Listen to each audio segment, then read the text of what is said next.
Auto Tata magic drivers ఆధ్వర్యంలో విజయనగరం జిల్లా బంద్ విజయవంతమైంది.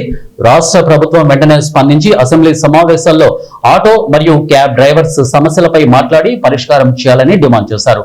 కోట దగ్గర నుండి 3 లాంతర్ల గంట స్తంభం మీదుగా మయూరి జంక్షన్ వరకు పెద్ద ఎత్తున ఆటో క్యాబ్ డ్రైవర్స్ బంద్ సందర్భంగా భారీ ప్రదర్శన నిర్వహించారు.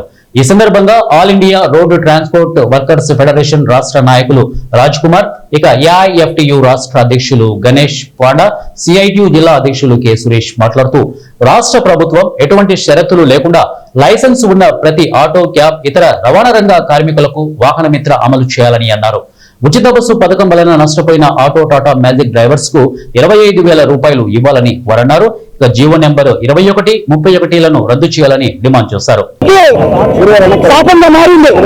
కాబట్టి ప్రత్యామ్నాయం కల్పించాలని చెప్పేసి లైసెన్స్ ప్రతి డ్రైవర్ కూడా వాహన మిత్ర అమలు చేసి 5,000 రూపాయలు ఇవ్వాలని చెప్పేసి, ప్రభుత్వ కోసం రద్దు చేయాలని చెప్పేసి, పోలీసులు ఆర్టీఓ వేధింపులు ఆపాలని చెప్పేసి, ప్లేట్ ట్యాక్స్ గ్రీన్ ట్యాక్స్ రద్దు చేయాలని చెప్పేసి, అదేవిధంగా సంక్షేమ బోర్డును ఏర్పాటు చేయాలని చెప్పేసి డిమాండ్తో ఈ రోజు విజయనగరం జిల్లాలో ఆటో డ్రైవర్లు, క్యాబ్ డ్రైవర్లు విజయవంతంగా బంద్